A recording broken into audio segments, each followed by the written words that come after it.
Now, that every husband-to-be out there is thinking, are they the one, or is their girl one of the three?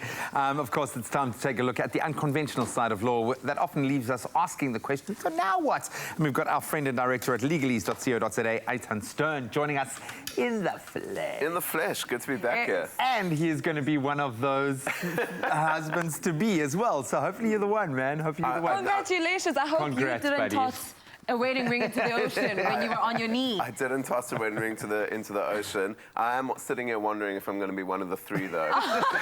She knows, man. She knows.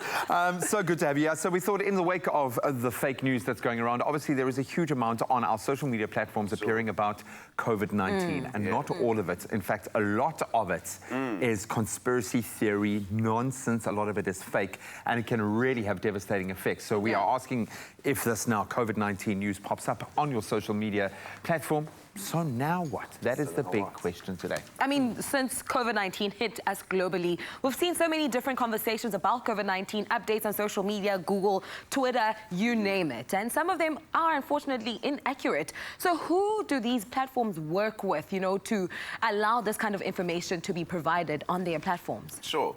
So in South African law, there's no requirement for a social media platform to have any laws around spread of fake news. But we'll get into that a bit more later in terms of COVID. But social media platforms, they are going to be working with the different health organizations. The big trend is to say, listen, whatever the World Health Organization says around the science of this thing, they're the ones to follow. So you're going to find them referring back to the World Health Organization a lot. And really interestingly, in South Africa, the .co.za domain, if you have one of those, you're forced to link that back to South Africa's corona awareness webpage, so to ensure that everyone on our internet, on South Africa's .co.za internet, is getting sent back, has access to South Africa's official information around that. Because, I mean, it could have life-threatening consequences, ultimately, if you think about it. We saw this and maybe I'm kind of taking something out of what Mark Zuckerberg went through with Facebook in terms of the fake news related to presidential election, but they are now being taken to task. So when it comes to, and we all share this news as well, so it becomes viral and it gets sent out there. What lengths do social media platforms go through to ensure that the news is real? And are they obliged to do that? Okay, so it's a really interesting question, and as you say, it's quite topical at the moment. And you know, social media platforms are essentially there for sharing information. That's their job. But as we've seen, when information gets shared, we've got fake news being shared, and that's been really prevalent with the coronavirus because there's a lot of what we call bad science out there. So the social media platforms are under a hell of a lot of pressure to figure out what to do about this fake news and to clamp down on them. But legally speaking, it brings up an interesting issue because as soon as, and this is why it's not simple, because as soon as you are saying to people, you're curtailing what people can say, you're starting to get into infringing people's freedom of speech. So while they do need to do something, there's always a balance between making sure that they're not stopping free speech, but that they are stopping the spread of bad information. Now, in South Africa, our government has made a law around the spread of bad information around coronavirus. It can be it's a law that you're not allowed to do it.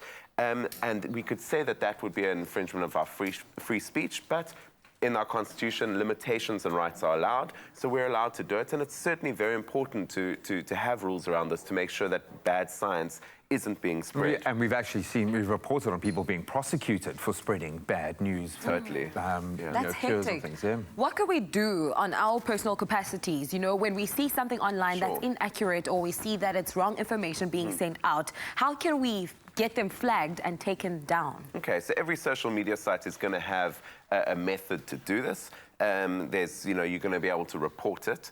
And I really recommend that people do it. If you see something that you think is dangerous or harmful to other people, you must report it. And if enough people report it, the social media sites will take it down. There's also, as I say, a lot of pressure on the social media sites to think a little bit broader than this and to figure out ways to go around it. And then if you do see some people spreading false information, you can go onto the South African Corona website and there'll be a line there where you can report them because it is a criminal offence. All right, so you've thrown your wedding ring into the sea, so now what? No, that's not the conversation. We're talking about fake news relating to COVID-19. We're going to continue our discussion with Eitan in just a moment. It's my feel-good breakfast show. Welcome back. You're live with Expresso as we continue to ask the eternal question. So now what? We have Eitan Stern, of course, here, our friend in all legal matters, to help us wrap our heads around fake news relating to COVID-19, because all of us, on all of our social media platforms, so much of what we're being fed, and a lot of it looks like really legitimate news, is in fact fake. So I think the big question for me is, now what happens to you if you do spread this fake news? How bad can the penalties actually be? Sure. So the penalty for it is, according to the Act, is going to be either a fine or up to 6 months in prison. So it can be quite a hefty penalty, but that's only related to COVID-19 related news. I mean, in a broader context, we need to be thinking around what to do around the spread of bad information. And that, you know, that comes from our government as well. We've just seen the end of the cigarette ban, which might have been based on quite, you know, shaky science or shaky rationale. And I think all over, we need to make sure that, you know, we need to hold our government to task on spreading bad information. And us as citizens need to make sure that we're not spreading bad information, because while the legal penalties can be bad, with this pandemic, if you spread bad science, people are going to get sick. And this virus is not done. There could be another resurgence of it. So we all need to make sure that we're, you know, following the World Health Organization's guidelines on the science aspect, and just, you know, keeping the information real.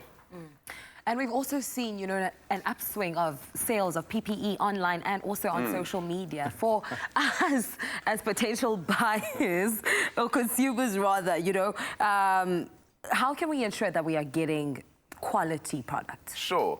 Okay. The UK government is asking the same question now, right? Everyone's asking the same. You know, this whole COVID thing has really put a lot of important questions into the spotlight. So first thing I want to say is, anything that you find on social media, just be wary of as a starting point. Then secondly, look, the thing to remember is that PPE gear is, to some extent, not to some extent, it is a medical device. And anything that you buy which makes medicinal claims, so that's either PPE gear, those are medicines that you'll take, vitamins, things that you buy at the pharmacy, anything that you are going to be taking that makes a claim about a health benefit needs to be either backed up by some sort of science, and the way that we say that that science is backed up is with some sort of a certification. So that's either going to be SABS approved or ISO approved or some sort of regulatory body approved that says this scientific claim that you're making, that is true and we've tested it. So if you're buying anything, you know, there's a big difference between a cloth mask or a PPE gear. And if you're buying anything which says, look, this is going to protect you against the virus, or this has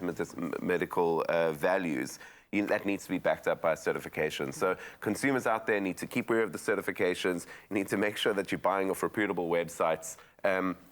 And you need to use some aspect of common sense about what you're doing over here. We've managed to skirt around corruption, which I think is quite a feat when talking about PPE. It begs the question, who is responsible for policing this? Should we be the ones reporting it? Is there a body that looks at social media platforms and can take us to task? Who is going to be that person who comes in and prosecutes us if we are spreading, whether we are aware of it or not? Because often we're not even aware of what we're sharing, or it's sensationalist, or you know, so you buy into it. So who? For sure, and this is a great question, and I think we're starting to ask it now, and we're going to keep asking this for the next couple of years. This whole idea of social media is new, and the idea of spreading information has never been this fast. So certainly we need laws around it, but to some extent it can be a bit absurd to say if you express an opinion you're going to go to jail. In this COVID instance, it kind of makes sense, but in general it's not a great long-term solution. We need the social media sites, in my opinion, to be responsible for the products that they put out there, just the same as the show would be responsible for the news that it puts out. Everyone needs to be responsible for what they put out there. We probably need regulatory bodies and citizen bodies to monitor information out there, and we have those sort of campaigns in South Africa. You know, we need activists to call people to task who don't speak sense. And lastly, and very importantly, we all need to do it. We need to use our common sense. If you're sharing news, make sure it's from a reputable website. If you're sharing anything, make sure that you can really stand by what you're sharing. And we all need to start to understand that, you know, every time you press click, you are sharing that between 0 and 2.7 billion people who use that social media site. So, you know, and you have no idea how many people are going to see what you share. So everyone really needs to be a little bit more wary, and this is how the world works now. Digital is important, and we need to be wary what we share. Now, we all love a good conspiracy theory, but just be responsible, guys, out there. Lives can be affected. Eitan, congratulations again, man. Thanks so much. Nuptials, and hopefully now we've answered, so now what?